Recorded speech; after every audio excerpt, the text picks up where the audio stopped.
आज का जो पॉडकास्ट है वो बेसिकली इस चीज़ों पे रहेगा कि कुछ 3-4 दिन पहले की बात है। मेरे एक सब्सक्राइबर है, मेरी उनसे बात हो रही थी, तो ये टॉपिक छिड़ा नहीं है पहले। तो आज मैं कुछ प्रकार की ये जो अकेलापन है कितने प्रकार का होता है, इसके ऊपर हम चर्चा करेंगे। अकेलेपन को डेप्थ में जाके देखेंगे कि इसको कैसे सही करें। तो पहले तो बताने से पहले एक कहानी बताना चाहूँगा। मेरे एक सब्सक्राइबर है, उनसे मेरी बात हुई और पिछले कुछ 15 से 20 दिनों में वो भारत भ्रमण पे हैं। भारत भ्रमण मतलब ऑलमोस्ट 1-2 लाख का उनका बजट है और उन्होंने पूरा ये मसूरी और ये मनाली और ये सारा पूरा मतलब ऑल ओवर इंडिया घूम रहे हैं बढ़िया। और वहाँ से जब वो घूमते हैं तो बीच बीच में मेरे से बात करते रहते हैं, कहते हैं आपसे बात करना बड़ा अच्छा लगता है। मैंने कहा हमसे भी तो पूछ लो, तो हंसने लगते हैं। एनीवे, तो बात करते करते एकदम से एक प्राइवेट बात उन्होंने कही। उन्होंने बोला कि अभी 2 दिन पहले की बात है कि पार्थ, मैं एक बात बताना चाहता हूँ तुमको। मैंने कहा बताइए क्या हो गया ऐसा। मैं अभी इस समय धर्मकोट में बैठा हुआ हूँ। मैं मनाली से होके आया, वहाँ पे ट्रैक किया, 2-3 ट्रैक किए मैंने। उसके बाद धर्मकोट में बैठा हुआ हूँ और सुबह मैक्लोडगंज जाना है, फिर मुझे शिमला जाना है, फिर मुझे यहाँ जाना है, वहाँ जाना है, ऐसे बता रहे थे वो। पार्थ, मैं बहुत लोनली हूँ यार। मैंने कहा क्या हो गया ऐसा। कहते हैं कि नहीं है यार, मैं बहुत लोनली हूँ यार। मतलब मैं 4 साल से मैं तपस्या कर रहा हूँ। मैं सदगुरु के कोयम्बतूर भी गया, वहाँ भी मैंने साधना करी और वहाँ से वापस आया और बहुत कुछ मैंने किया मतलब। और मुझे पता नहीं क्यों रात में 7-8 बजे के बाद अकेलापन लगने लगता है। सुबह सुबह तो ठीक है, मतलब डिस्ट्रैक्टेड रहता हूँ, रात में अकेलापन लगने लगता है। और इतना घूम रहा हूँ और सब कुछ है, लेकिन क्या करूँ मैं। और ये बंदा मेरे पॉडकास्ट भी सुनता है आप लोग की तरह, और यूट्यूब पे भी जो वीडियोस थोड़े बहुत हैं वो भी उन्होंने देखे हैं। कृष्णमूर्ति को भी सुनता है बंदा, ये संदीप महेश्वरी को भी सुनता है, बहुत सारे जितने भी हैं सबको सुनने का ये प्रयत्न करता है। पिछले 4 से 5 साल से सुन रहा है। और वही मैंने सोचा कि आपके साथ भी यही हो रहा होगा। 150% मैं कह सकता हूँ कि आपके साथ जितने भी लोग मेरे को अभी सुन रहे हैं ना, उनके साथ भी यही हो रहा होगा कि दुनिया की सारी चीज़ें कर ली लेकिन अकेलापन नहीं ख़त्म हो रहा है। तो आज मैं कुछ इसके ऊपर विस्तार से एक नया एंगल, नया कुछ खोज है, डिस्कवरी है, उसको लेके आया, उसके बारे में बात करेंगे। तो मैंने इनसे बोला, जो मेरे सब्सक्राइबर है, मैंने इनसे बात की। मैंने कहा ऐसा क्या है, आप मुझे सोच के बताइए कि आपको अकेलापन लग रहा है। ऐसा क्या है मुझे बताइए। नहीं, बस ऐसा लगता है कि कोई है ही नहीं मेरे पास। और जब उन्होंने बोला, मेरे अंदर से एक बड़ी अच्छी इंसाइट आई और फाइनली मेरे को एहसास हुआ कि मुझे इस पर एक पॉडकास्ट करना चाहिए। आप विश्वास नहीं करेंगे, अकेलापन 2 प्रकार का होता है। एक अकेलापन होता है जो किसी चीज के मिसिंग होने पे होता है, और एक अकेलापन होता है कि किसी भी चीज का मिसिंग नहीं है फिर भी हो रहा है। अब ये क्या होता है मिसिंग एंड नॉन मिसिंग अकेलापन? पहले तो हम देखते हैं मिसिंग क्या होता है। मिसिंग लोनलीनेस क्या होती है कि जब आप ये डायलॉग बोल रहे हो कि मेरे पास कोई नहीं, मेरा कोई दोस्त नहीं है, मुझे अपनी जिंदगी में ये करना है, मैं नहीं कर पा रहा हूं, मेरे पास पेरेंटल सपोर्ट नहीं है, मेरे घर वाले मेरे बात नहीं, मेरा कोई भाई नहीं है, मेरा कोई दोस्त नहीं है, मेरी कोई गर्लफ्रेंड नहीं है, मैं अकेला हूं, मुझे कोई प्यार नहीं करता, मुझे कोई चाहता नहीं। जब इस तरीके के डायलॉग आ रहे हों तो ये मिसिंग लोनलीनेस है। ये लोनलीनेस जो है ये मिसिंग, मतलब आप कुछ मिस कर रहे हो, आप कुछ चाहते हो, you have a desire, you need to understand कि you have a desire. This is what people don't understand and then they walk on the path of spirituality expecting कि कुछ हो जाएगा। कुछ नहीं होने वाला कुछ नहीं होने वाला, मेरे से लिखवा के रख लो, कुछ नहीं होगा। क्योंकि मिसिंग लोनलीनेस जो ये क्राइटेरिया है, मिसिंग लोनलीनेस, इसमें कुछ नहीं होने वाला। इसमें आप एक डिजायर को मिस कर रहे हो। और जो व्यक्ति यही सोचने में लगा हुआ है कि मेरे पास गर्लफ्रेंड नहीं है, मेरे पास माँ बाप नहीं है, मेरे पास दोस्त नहीं है, मेरे पास प्यार नहीं है, मेरे पास सपोर्ट नहीं है, मेरे पास ये नहीं है, मेरे पास वो नहीं है, वो व्यक्ति अभी कुछ चाहता है दुनिया से। वो चाहता है गर्लफ्रेंड, वो चाहता है माँ, वो चाहता है दोस्त, वो चाहता है सपोर्ट, वो चाहता है पैसा, वो चाहता है करियर, वो चाहता है पैशन, वो चाहता है क्लबिंग करने के लिए कोई साथ में होना चाहिए, वो चाहता है कोई पिक्चर देखने के लिए साथ में जाना चाहिए, वो ये चाहता है। तो वो चाहता है, वो चाह उसके पास नहीं है, इस वजह से वो लोनली फील कर रहा है। यहां पे दो प्रकार के लोनलीनेस है। अकेलापन क्या है? Missing of an element.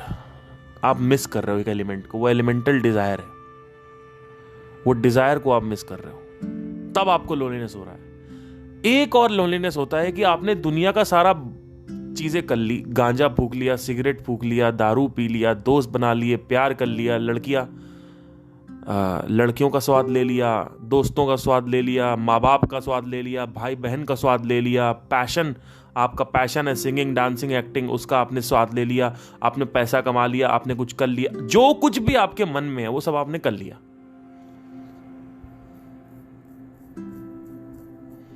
अब यहां पे एक खालीपन और अकेलापन है। अभी भी वो वॉइड फील नहीं हो रहा है, लेकिन ये एहसास हो चुका है कि बाहर कुछ नहीं है।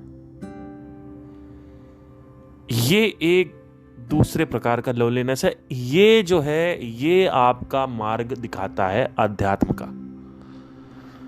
लोग क्या करते हैं, लोग किसी डिजायर को मिस कर रहे हैं। उनके डायलॉग सुनोगे समझ में आएगा। तो ये जो मेरा बंदा था, ये जिससे मेरी बात हो रही, जो मेरा दोस्त है, ये जो मेरे मित्र हैं, इनसे मेरी क्या बात हुई। इन्होंने कहा कि मेरे पास, मैंने आपसे ये बोला, मैंने इनसे सिंपल सा एक सवाल पूछा। मैंने कहा कि आपके पास, आपको क्या चाहिए? आप कुछ मिस कर रहे हो लाइफ में, या आप अपनी लाइफ से कंटेंट हो, या आपको जैसे रात में आपको अकेलापन फील हो रहा है, तो आपको या तो दोस्त चाहिए, क्योंकि ये दोस्ती की वजह से ही कहीं ना कहीं शायद आप मेरे से भी बात कर रहे हो, क्योंकि आपको सपोर्ट मिलता है। अब मैं ये नहीं कह रहा हूं कि मेरे से बात करना बंद कर दो, मैं वो नहीं कह रहा हूं। मैं कह रहा हूं कि आप फिर भी बात करते हो, आपके अंदर एक है वो चीज। मैंने उनको ऑब्जर्व किया, मैंने बताया। फिर दूसरी चीज, गर्लफ्रेंड का भी मुझे लगा कि गर्लफ्रेंड का भी है, तो गर्लफ्रेंड नहीं बनी है अभी तक। तो उन्होंने मेरे से पूछा, क्वेश्चन किया कि यार मेरी तो एक गर्लफ्रेंड बन चुकी है। मैंने कहा गर्लफ्रेंड कितनी भी बन जाए, जब तक तुम्हारा मन गर्लफ्रेंड से नहीं भरेगा तब तक तुम्हें नहीं समझ में आएगा। ये थोड़ी होता है कि मैंने बोल दिया कि 2-3 गर्लफ्रेंड बना लो तो हो गया, ऐसा नहीं होता है। जब आप बारीकी से ऑब्जर्व करोगे तो ही तो आपको पता चलेगा ना। मैंने उनसे एक सिंपल सा सवाल पूछा। मैंने कहा आपकी जो पुरानी गर्लफ्रेंड थी, जब वो आपके साथ पूरे टाइम रहती थी, तो आपको क्या लगता है, पूरे टाइम मजा आता था आपको? कहते बिल्कुल नहीं, पूरे टाइम तो बिल्कुल मजा नहीं आता था, बीच बीच में थोड़े लम्हे आते थे। मैंने कहा हाँ बस यही है लाइफ, यही है और क्या है। अब आपका सुबह आपने 9 बजे अपनी पत्नी का चेहरा देखा, अपनी गर्लफ्रेंड का चेहरा देखा, आपको अच्छा लगा। 10 बजे के बाद आपको बोरिंग लगने लगा। तो अब 10 बजे से लेकर रात में 11 बजे तक तुम क्या करोगे?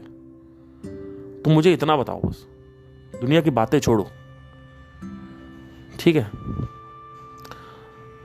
तो जब इंसान को ये एहसास हो जाता है, ये बोध हो जाता है कि ये संसार जो है वो लग रहा है कि मजा है, लेकिन एक्चुअली में मजा कहीं नहीं है, एक्चुअली में सुख कहीं, इसको माया बोलते हैं। तो जब आपको लगने लगता है कि ये संसार माया है, उस दिन से तुम्हारी जिंदगी एक अलग डायरेक्शन में निकल सकती है।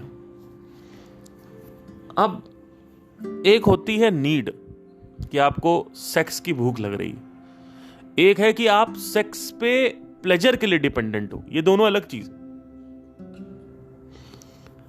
सेक्स के ऊपर प्लेजर के लिए डिपेंडेंट वही आदमी होता है जो आदमी ऑब्जर्व नहीं कर रहा है, क्वेश्चन नहीं कर रहा है। अब कुछ लोग कहते हैं बैठ के क्या अंदर देखते रहे। अरे भैया, बैठ के अंदर नहीं देखना है। आपको यह देखना है कि जब आप किसी डिजायर के साथ रूबरू हो रहे हो तो वो डिजायर कितना आपको पकड़ रहा है, कब आपको छोड़ रहा है, कब पकड़ रहा है, कब छोड़ रहा है, ये देखना है। अंदर बैठ के देखते रहे क्या? अरे भैया, अंदर बैठ के क्या देखते रहोगे आप, मुझे बता दो। देखने से क्या होने वाला है?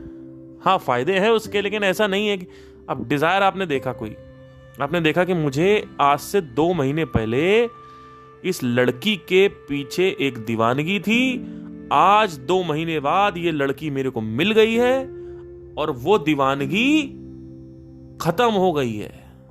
तो ये चीज तभी आपको एहसास होगा जब आपका ध्यान दीवानगी पे हो। जब तुम्हारा ध्यान ही नहीं है दीवानगी पे, तो तुमको प्री स्टेट और पोस्ट स्टेट में डिफरेंस कैसे समझ में आएगा? शादी से पहले शादी की एक इमेज होती है और जब शादी कर लेते हैं तो एक और इमेज होती है। तो जो आदमी इमेज पर ध्यान ही नहीं दे रहा है, वो आदमी कभी भेद ही नहीं पाएगा। तो भेदोगे कैसे? कैसे भेदोगे? ये यूट्यूबर्स को सुन के?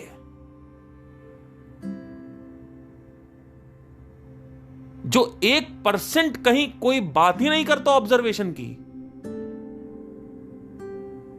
कि ऑब्जर्वेशन का क्या महत्व है। उनको लगता है उनके लेक्चर सुन के तुम्हारी जिंदगी कुछ नहीं होने वाला। उनके लेक्चर सुन के तुम्हारी जिंदगी में कुछ चेंज। फालतू के बातें मत करो नीचे यूट्यूब में कि आपने मेरी जिंदगी चेंज कर दी। कुछ जिंदगी चेंज नहीं हुई है तुम्हारी। ठीक है, थोड़ा बहुत अच्छा लग जाता है, तुम लोग नीचे आके बोलने लगते हो, हाँ मेरी जिंदगी चेंज कर दी। मैंने बहुत सारे मोटिवेशनल स्पीकर के नीचे देखा, बहुत सारे यूट्यूबर्स के नीचे मैंने देखा है, आपने मेरी जिंदगी, एक्चुअली में कुछ नहीं चेंज हुआ है। वो सब नाटक करते हैं लोग कि जिंदगी अगर सच में चेंज हो गई होती तो आज देश का मतलब 1/3 हिस्सा पता नहीं कहां चला जाता। कुछ जिंदगी चेंज नहीं हुई है। कुछ क्लैरिटी आ जाती है तो कहते हैं जिंदगी चेंज है। वो क्लैरिटी क्या आ गई? कुछ नहीं आई। एक नया आपको टेक मिल गया।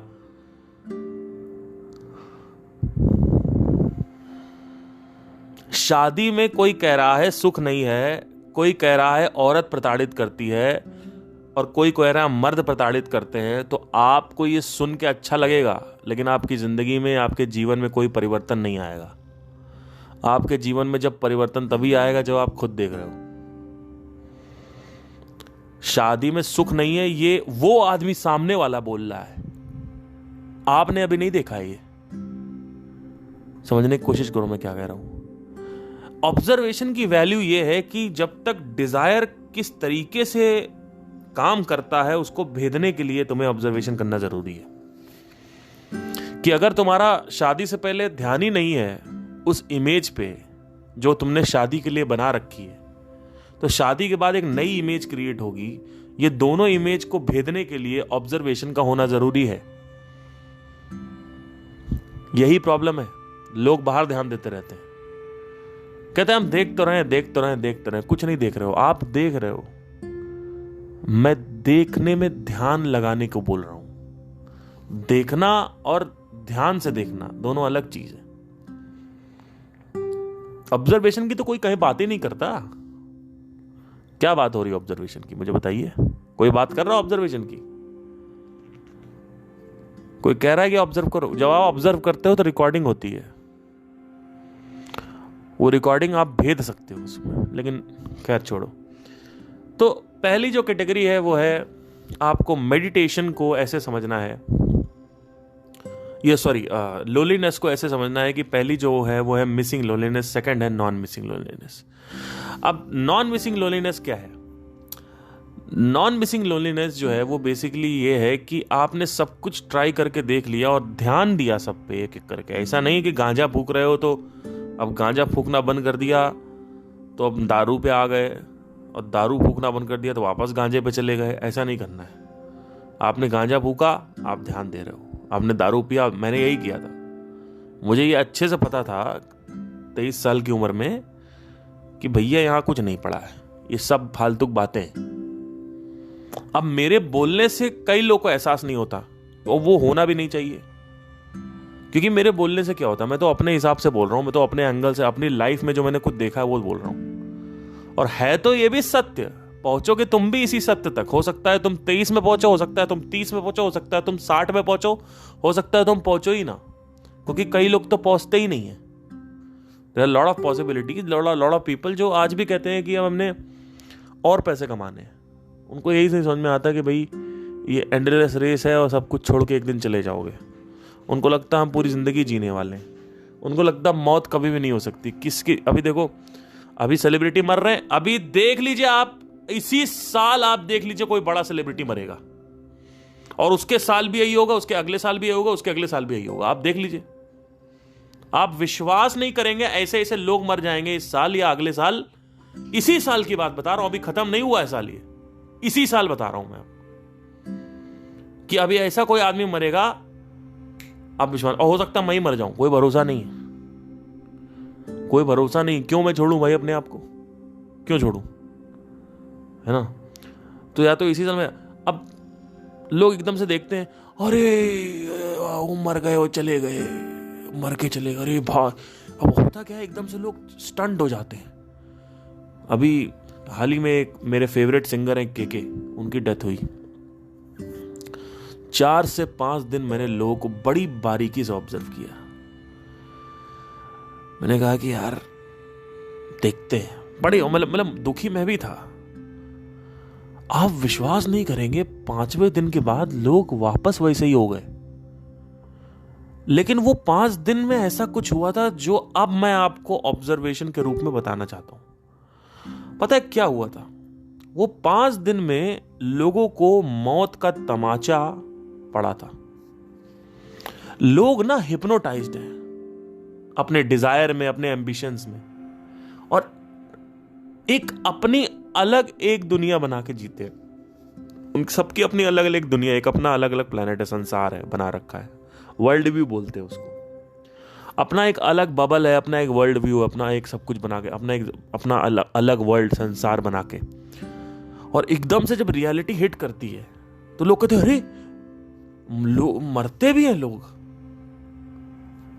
अरे भैया मरते ही हैं, यही परम सत्य है। और हमारे जो ग्रंथ वेद हैं वो इसी की तरफ ज्यादा रीइंफोर्स करते हैं कि इसमें ज्यादा जियो, क्योंकि बाकी सब तो सच में इल्यूजन है ना। बाकी सब तो क्या है? अब मुझे बता दो, अगर आप देखोगे मौत के अलावा क्या ऐसा है जो आप कह सकते हो कि सत्य नहीं है,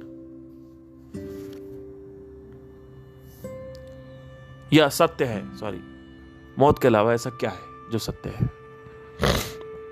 यही एक सत्य है जो कभी भी हो सकता है। हमें लगता है, कई लोग तो यही सोचते हैं कि हम 80-90 तक जिएंगे, कुछ नहीं होने वाला। और कई लोग तो बोलते हैं हम 60 तक जिएंगे, हमको ज्यादा नहीं जीना है। सब बातें, सबको जीना है। इनका बच चले तो 1000 1500 साल जी के हैं, और वो 1000 साल जीने में ये लोग ऐसा नाश करेंगे इस प्लेनेट का और खुद का और आसपास जितने भी रिलेशन है उसका। आपको क्या लगता है, अगर 1000 साल की उम्र होती है तो क्या वही पत्नी चलेगी? वो सारी कम से कम 50 पत्नी बदलेगा आदमी। वो कहेगा ठीक है अब इनके साथ 50-60 साल जी लियो, क्योंकि आदमी फ्रस्ट्रेट हो जाएगा। भाई मृत्यु एक जरूरत है, बिना मृत्यु के आदमी फ्रस्ट्रेट हो जाएगा। भाई मरना हमको, भैया क्या ये नाटक हो रहा है, मुझे मरना है, मैं क्या करूं? तो अल्टीमेटली जो मौत है वो तो सत्य है, वो कोई देखता नहीं। तो आपको नॉन मिसिंग ये जब सब कुछ समझ में आने लगेगा कि ऐसे चीजें दिखने लगेंगी कि ये भी, इसमें भी कुछ नहीं, इसमें भी कुछ नहीं, इसमें भी कुछ नहीं, इसमें भी कुछ नहीं, इसमें भी कुछ नहीं, इसमें भी कुछ नहीं, फिर आपको छोटी छोटी चीजों का जब एहसास हो जाएगा तो आपको बड़ी बड़ी चीजें नहीं चाहिए होंगी फील करने के लिए।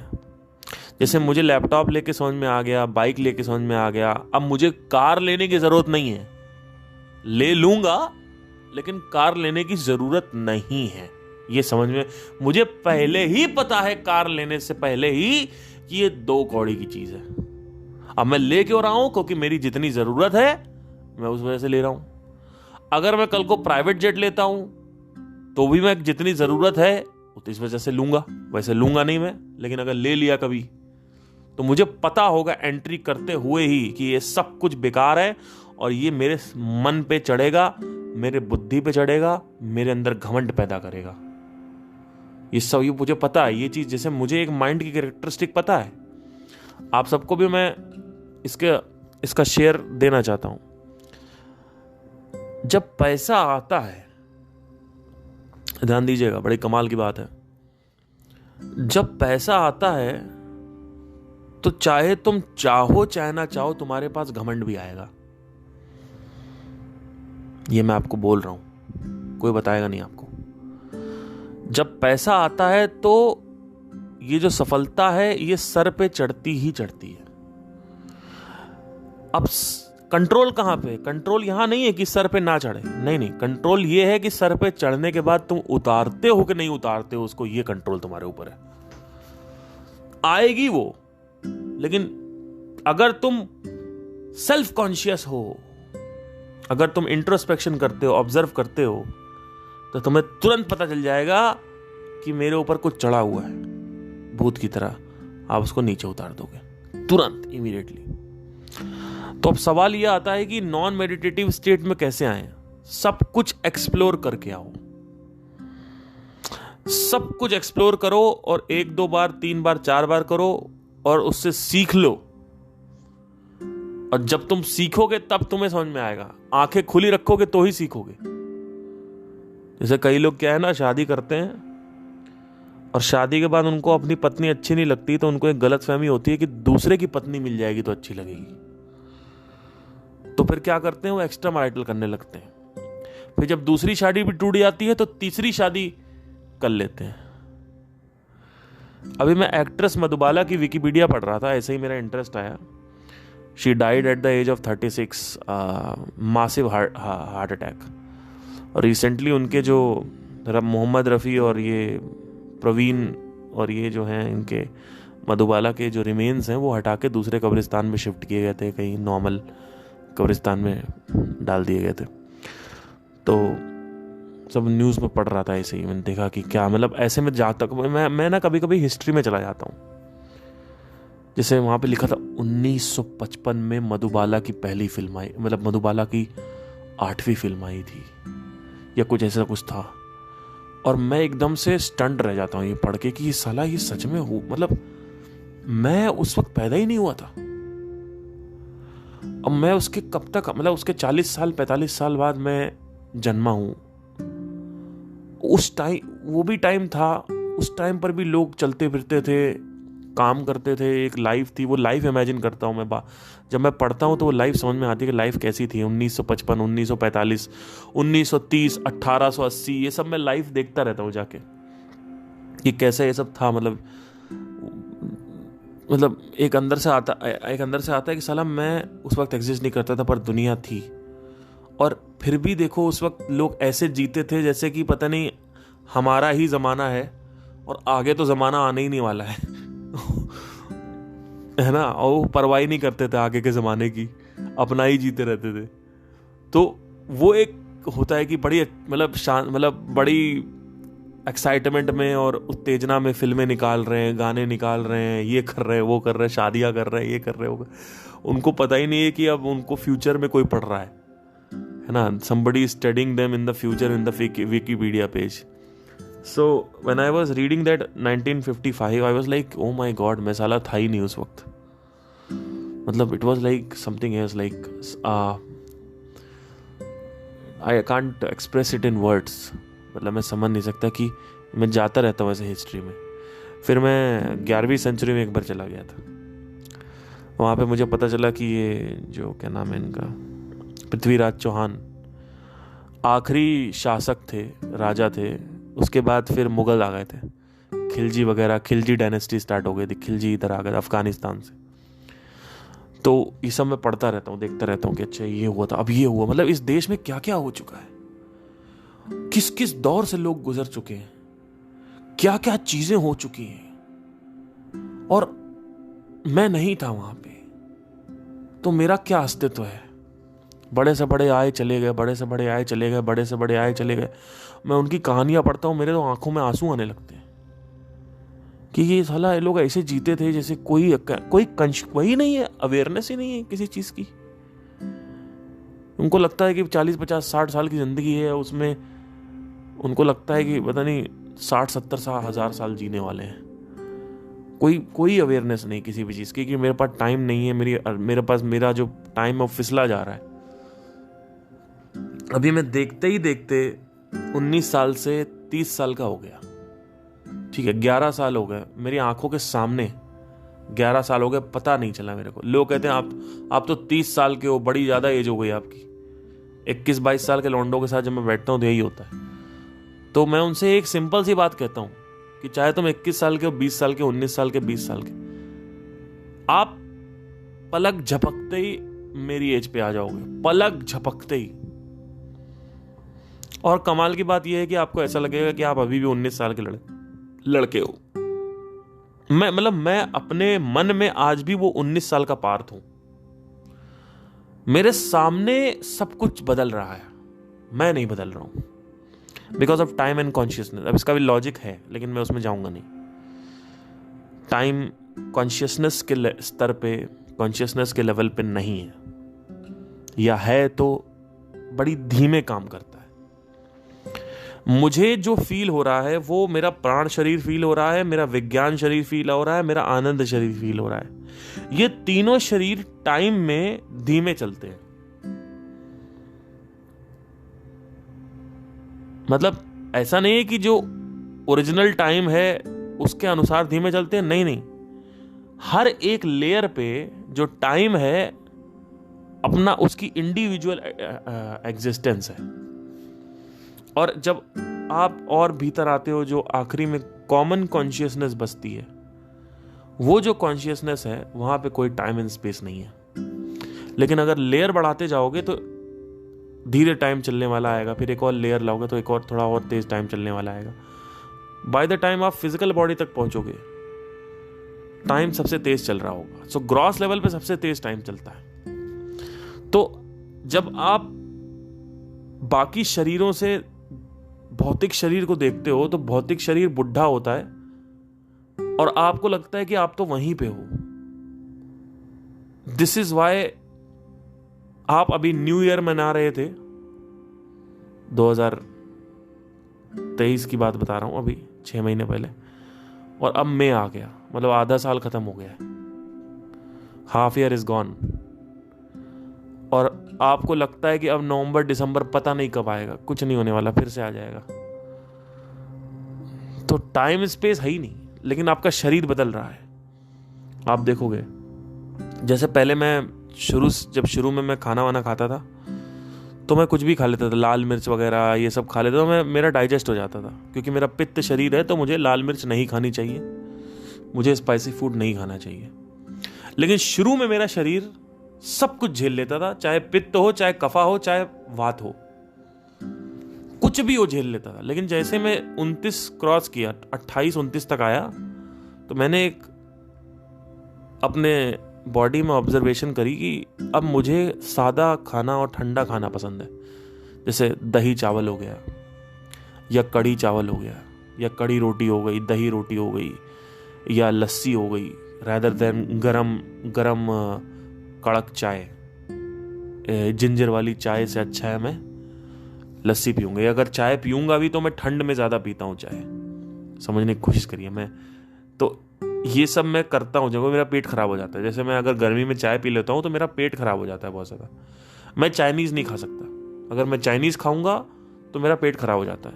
जैसे हॉन्ग्स किचन वगैरह कभी कभी हम जाते हैं तो वहाँ पे हम कभी ये हॉन्ग्स किचन में हमने कुछ खा लिया, कुछ ये पनीर मंचूरियन या कुछ वैसा जो हॉन्ग्स, मतलब चाइनीज़ में जितना भी ये होता है ना, वो क्योंकि वो लोग विनेगर मिला, पता है दुनिया का सारा पित्त तो चाइनीज़ में है, दुनिया का सारा पित्त चाइनीज़ में, चाइनीज़ का कुछ भी उठा लो साला उनमें मतलब इतना वो होता है। लेकिन तो मैं नहीं कर सकता, सॉरी, मतलब मैं पहले कर लेता था, अब नहीं कर सकता। तो मेरे घर में अगर मटर पनीर बन रहा है तो मेरे लिए अलग से मटर पनीर बनता है, क्योंकि मेरे घर में सब लाल मिर्च खाते हैं, मैं नहीं खा सकता। मैं लाल मिर्च खाऊंगा मेरा पूरा डाइजेस्टिव सिस्टम डिसरप्ट हो जाता है। मैं सुबह उठता हूँ ऐसा लगता है कि पिछवाड़े से आग निकल रही है, तो मैं लाल मिर्च खा ही नहीं सकता। मैं पानी पूरी नहीं खा सकता फालतू कि मैं खा, लेकिन उसके बाद भी मैं खा लेता हूँ, लेकिन शरीर खराब कर देता है। तो मुझे सब एहसास होना चालू हुआ है। अब ये पहले नहीं होता था, अब पहले नहीं होता, लेकिन अब देखो चेंजेस हो रहे हैं, धीरे धीरे चेंजेस हो रहे हैं धीरे धीरे। अब जैसे कि मुझे पहले जिम जाने की उतनी ज़रूरत नहीं पड़ती थी एनर्जी को मेंटेन करने के लिए, लेकिन अब मुझे जिम रेगुलर जाना पड़ता है एनर्जी मेंटेन करने के लिए। साथ ही साथ मेरी एनर्जी जो है वो वैसे वक्त के साथ बढ़ती ही जा रही है बिकॉज ऑफ मेडिटेशन, वो एक और रीज़न है। लेकिन पर फिजिकल बॉडी कहीं ना कहीं काम नहीं करती। बट एनीवे तो ये कुछ दो प्रकार की लोनलीनेस होती है, missing loneliness, non missing loneliness. अब नॉन मिसिंग लोनलीनेस में आप तभी आओगे जब आपने सब कुछ एक्सप्लोर कर लिया हो। अब इसका रास्ता यही है कि आपको अल्टीमेटली ये एहसास होना चाहिए कि आप कौन है। तो आपकी पहचान अगर बदल गई, नंबर 1 तो सब कुछ सही होगा। नंबर 2, साधना करने से अंदर जो रस रिलीज होता है, जो अमृत रिलीज होता है, जिसके बारे में कई बार मैं बात कर चुका हूं, एक 5वां हार्मोन होता है, उसको मेलाटोनिन बोलते हैं।